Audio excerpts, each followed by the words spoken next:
What's up, guys? Today on Dirt Lifestyle, we're going to finish weld the front axle on the 1-ton Land Rover, and we're going to talk about the different processes you need to use in order to weld cast iron, cast steel, and ductile.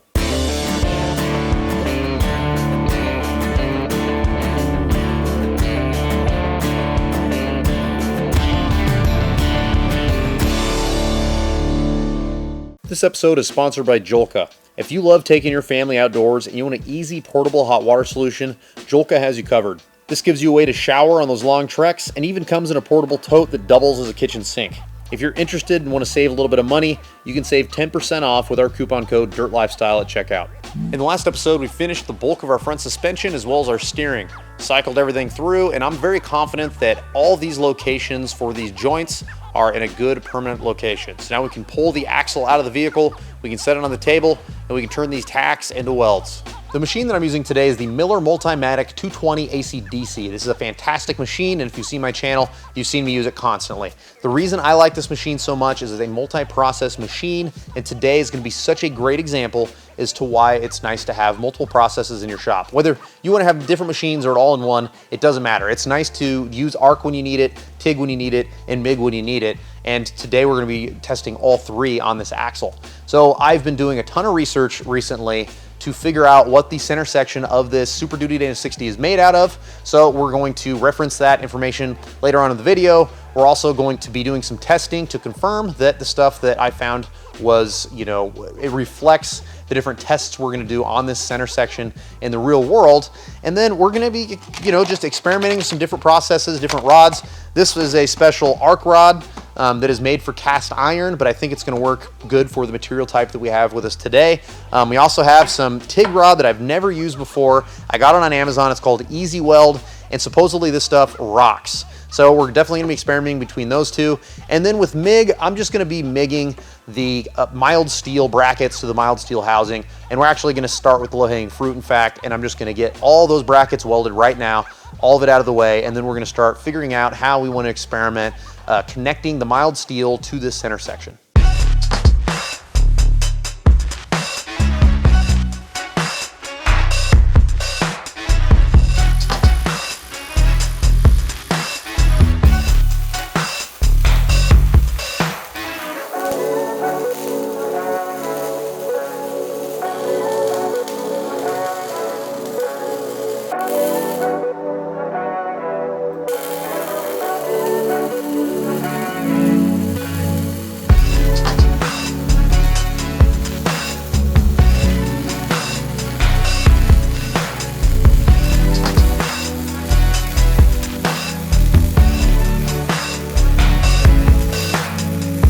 All the easy work has been done on this front axle, and it is now time to really get into the weeds. We've got to figure out what this center section is made out of on this front axle, because we're for sure going to be marrying different parent materials together, and we need to know what alloys we can use to fuse them, and we need to know what welding processes are going to work best in order to get the best result. We want to make sure we don't rip anything off on the trail that we welded to this cast something center section. So just fair warning, we're going deep. We're going real deep. Whenever you type in this axle online and you start searching through to figure out what the center section is made out of, there's kind of a debate going on between people who think it's made out of cast iron and people who think it's made out of cast steel. And after all the information I was able to gather this week, I can tell you confidently it is not made out of cast iron or cast steel. It is made out of ductile. So this specification right here is directly from Ford, and this is what Ford claims the center section of this front axle is made out of. I say claims, this is what they say it's made out of. They made this truck, they ordered this axle from Dana to this spec, and this spec to someone like me doesn't mean anything, but I know that this spec is gonna contain really important information. So you go on Google, you type it in, boom, ductile is associated with this right away. I'm like, all right, we're on to something. Then you start clicking on different websites that'll tell you exactly what the elemental makeup is of this spec, And this elemental makeup is what my front center section is made out of, and this is super important information. So far we've seen this spec associated with ductile in searches, but I want to be sure that it's made from ductile. Or that it is ductile, excuse me. So I did some research. What is the difference between ductile and cast iron? And what I discovered was that ductile is less brittle than cast iron because it's more flexible. Cast iron is harder, which makes it more brittle, and they add a nodulizing element into ductile when they're making it, and that's what changes ductile, or that's what differentiates ductile from cast iron, is these nodulizing elements that they'll add. So magnesium, cerium, and tellurium, they shape the graphite molecule to a sphere instead of a flake. So why is that important to us? That's important to us because the three elements that I just read off, magnesium, cerium, and tellurium, two of them are on this elemental makeup that makes up this Ford spec. This is what Ford says it's made out of. These two elements are what they use to turn something into ductile. I am now very confident that this material is ductile. So how do we move on from here? Well, we need to know how to weld ductile. You do a bunch of research online. There's very little information specifically telling you how to weld ductile. So this is where we get to a point where we're going to make an educated guess. So now we need to get to the weeds even farther. The really important things that differentiate ductile from cast iron and mild steel is the carbon content and the silicone content. So you can find tons of information on how to weld cast iron, and everyone knows mild steel is super easy to weld, but these are two very different processes. And so what are we gonna do with ductile? Are we gonna weld it more similar to mild steel, or are we gonna weld this more similar to cast iron? Well, whenever we look at the carbon content between the cast iron and the ductile is not very different. So that's awesome. It's very different from mild steel. So already we're leaning towards, we need to weld this ductile more similarly to cast iron. The silicone content's the same way. It's not very different, the silicone content between these two metals, but these are both extremely different from mild steel. Mild steel, you can get away with welding pretty much anyway. Cast iron, there's very specific instructions on how to weld it. Ductile, there's not, but this is so similar to cast iron. The processes that I'm gonna be using today and that we're going to make our best attempt to have a really strong bond is gonna be reflecting the methods that you would use to weld cast iron instead of mild steel. And that, ladies and gentlemen, is an educated guess. We did our best to educate ourselves so we know exactly what processes and what alloys we can use to fuse these two parent metals together in order to achieve the strongest bond. I don't want to have anything rip off on the trail or any bendy flexy BS that I have to deal with, and so it is worth doing the legwork to figure out exactly what the parent materials are that you're going to be welding together, and just to ensure that you have the best result. Now I want to go over some backyard mechanic hackery type of stuff that you can do to test what these materials are if you don't have this kind of information available to you. There's a few backyard tricks that are common in the industry in order to determine whether or not something is cast iron or cast steel. The first one and the most popular one is probably the spark test. If you take your grinder, you start to grind the material. By looking at the sparks, you can tell whether or not it is cast iron or cast steel. If you type in cast iron spark test on Google, you will see Google images full of examples of the differences between the way cast iron looks and the way cast steel looks. The second test is the punch test. This is probably my favorite. You take a punch, you punch the material, and you feel it with your finger, you look at it real close. If around your center punch mark it's mushroomed, that is something that is a little bit more pliable. So it's either going to be a cast steel or a nodular iron, something that is more flexible. If it's cast iron, it won't have any edges at all. It'll literally just be a dot because it doesn't have it's not malleable enough in order to raise the edges around the punch mark. The third test that's probably just as popular as the other two is the drill test. Now, you might be working on a piece that you can't drill because of aesthetic reasons or strength reasons, whatever. But if you can do the drill test, basically cast iron drills like powder. I mean, it's very, very small granules that will come out of it, and everything else, it'll drill very similar to mild steel if it's ductile or if it's cast steel. The results of the spark test, of the punch test, and of the drill test were exactly what we expected. They were all indicative of either cast steel or ductile. We know because we did our research that it's ductile, and now it's time to get this nice and hot. We're gonna get it between 500 and 700 degrees, and we're gonna try to stick some metal together.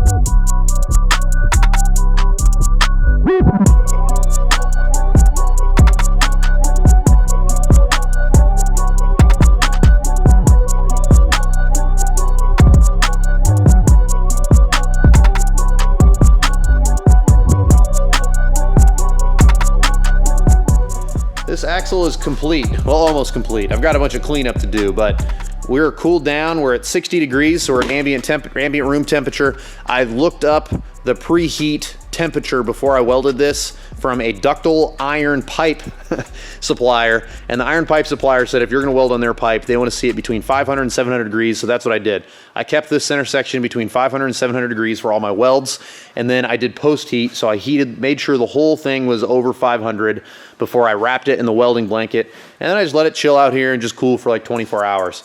And now that it's completely cool, we can do some decent inspections of our welds.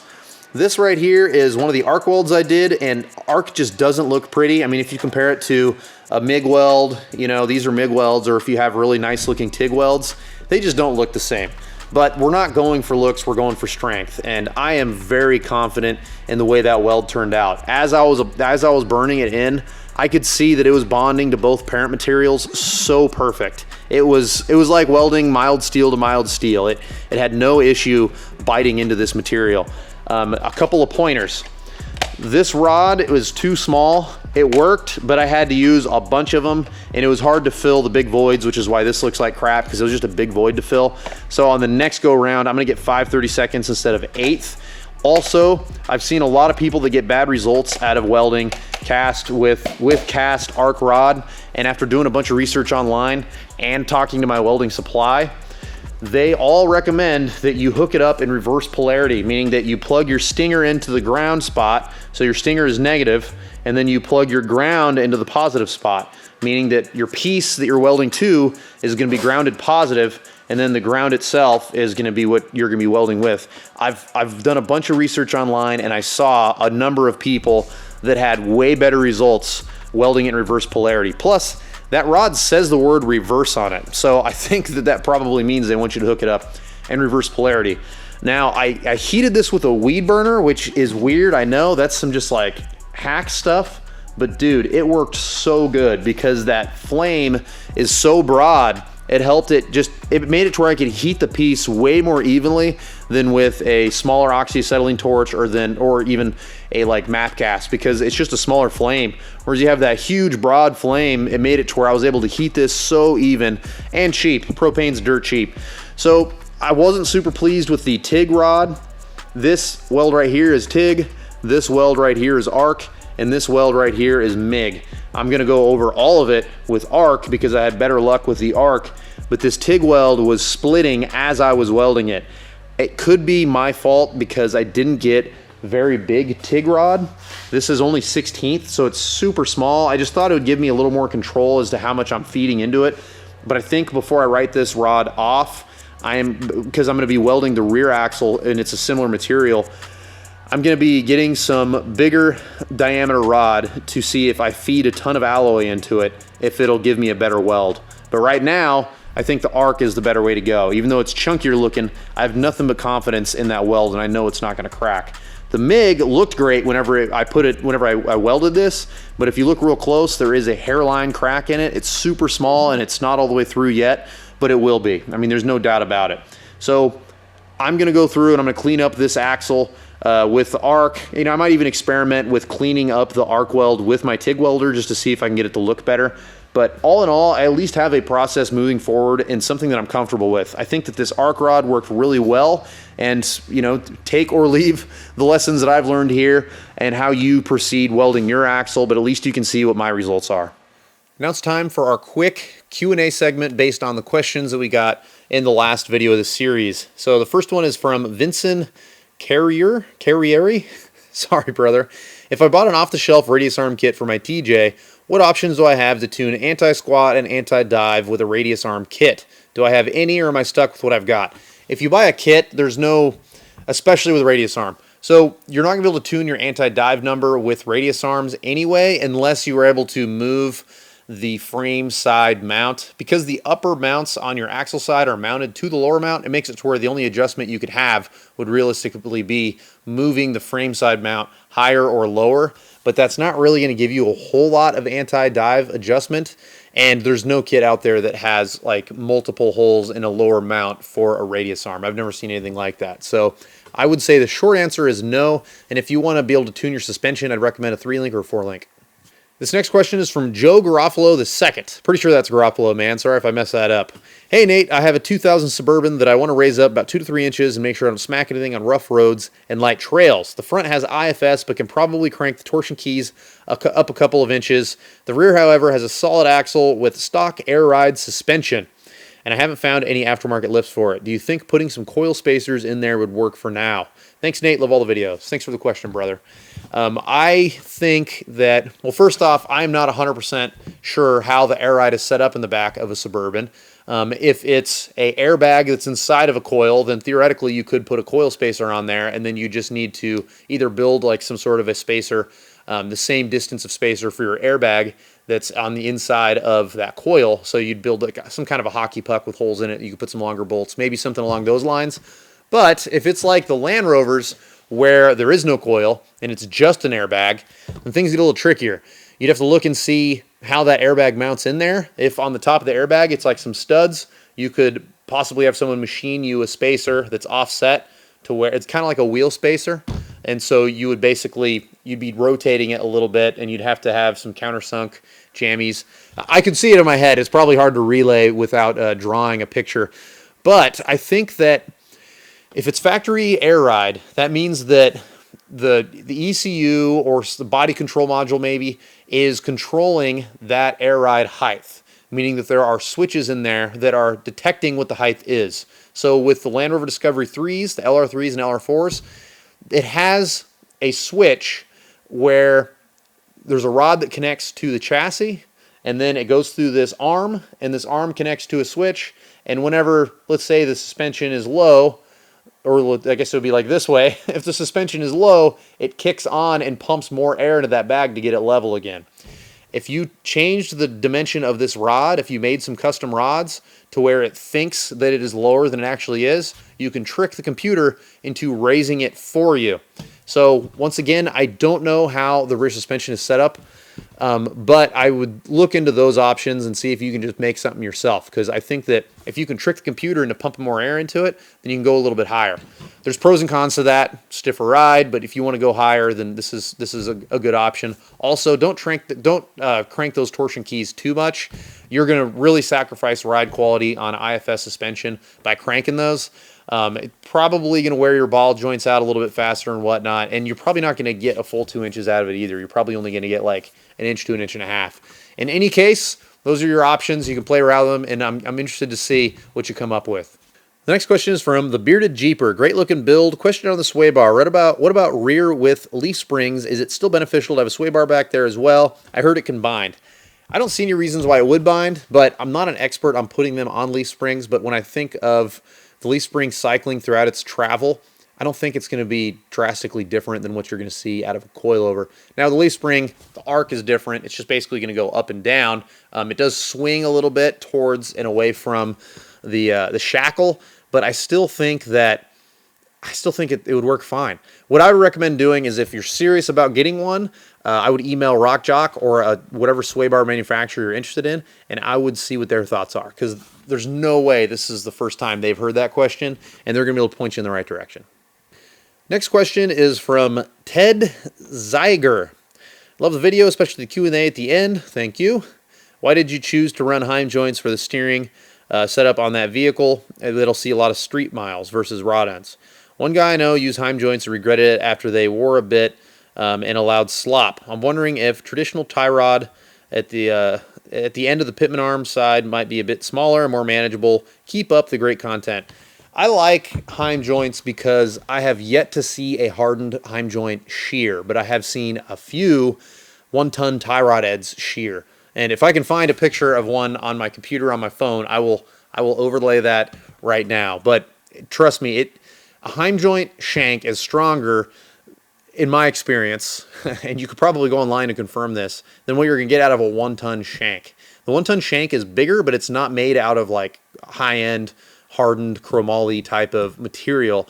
So I personally have sheared tie rod ends, like OEM style ones, and I've seen a number of other people do it on the trail. So for me, I like the strength, even though the longevity isn't as good with a Heim joint. You can still get good longevity. The big thing is they're self-lubricating, right, from that plastic sleeve. Whenever you're washing your rig, just spray a bunch of water in there, try to get all the dirt and stuff out of there, and they don't wear down that fast. They wear down because you get them just packed with dirt, and it's like sandpaper wearing them out. So you can get a little bit more life out of them, plus they're more universal.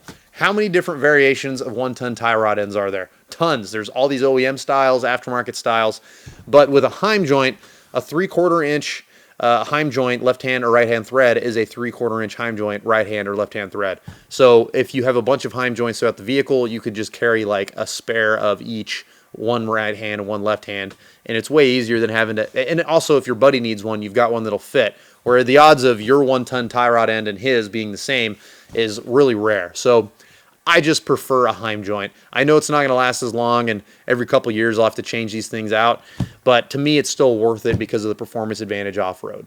All right, we're going to make this the final question from Branson Cortez.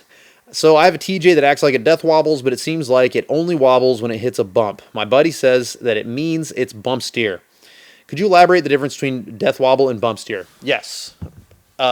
Bump steer only happens when you're on the bump and then like a foot after the bump.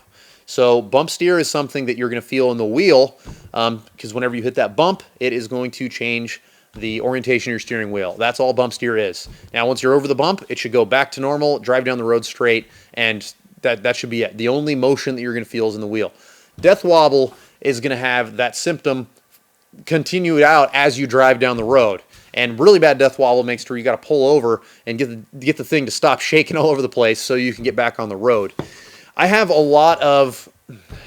so many people that are confused about death wobble that leave hateful comments, that contact me to tell me how wrong I am, but I am telling you, death wobble is an alignment issue. Death wobble is triggered by a bunch of other things, but your vehicle can have death wobble or it'll have this poor alignment condition, and then you hit a bump and it triggers that death wobble. So because the alignment issue is so bad, it will continue, the front end will buck, the wheel will go crazy, all this stuff will happen, it'll make it to where the vehicle's like almost uncontrollable, you gotta pull over, and that is all stems from alignment.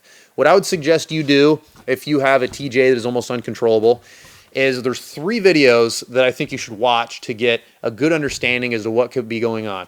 The first one is the don't buy long arms until you watch this video, because that is going to help give you an idea of what happens throughout the travel of your suspension. And if you have like short arms with a 5-inch lift, I would guess that is probably have something to do with why your vehicle feels uncontrollable. Then I would watch the alignment video. I would get yourself a laser. I would do an alignment exactly how I show in that video. I've literally had hundreds of people contact me thanking me for making that video. And that's not like a standard way to do an alignment. It's something I completely made up, but it works really well for me. And I mean, it has been so many people that has helped, and I'm very happy that it has. And I think that if you do a full alignment on that to make sure that your axles are centered in the vehicle and that everything's driving down the street straight, that is going to be another thing you can check off the list. Okay, I know it's not this. Then watch I have a death wobble video that it shows exactly how I go through and diagnose death wobble. If you're some millionaire and you pay me like a crazy amount of money to come out and fix your death wobble, I would literally do the exact things that I show in that video to make sure we can check every single line item off to know exactly where that death wobble is coming from. If you skip one because it's inconvenient, that's probably your death wobble area. So don't skip any. Watch those 3 videos, fine-tune your setup, and I guarantee you will figure out what the problem is and know how to fix it. That is the end of this video. Thank you for hanging out all the way to the very end. I've got a whole bunch of finish welding and things to do on that axle to make it to where I'm happy with it.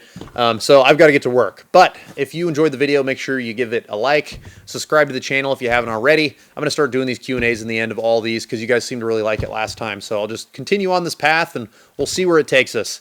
If you want to help support the channel and you've learned anything from any of my videos, go to thedirtlifestyle.com. You can buy t-shirts, hats, neck gaiters, all kinds of things like that. My wife's been making all kinds of new cool stickers and different designs that I think are pretty awesome, so check those out. We also have a link to our Patreon account if you want to help support us in that way as well. If you want to follow me on social media, I'm at DirtLifestyleNate. We'll see you next time.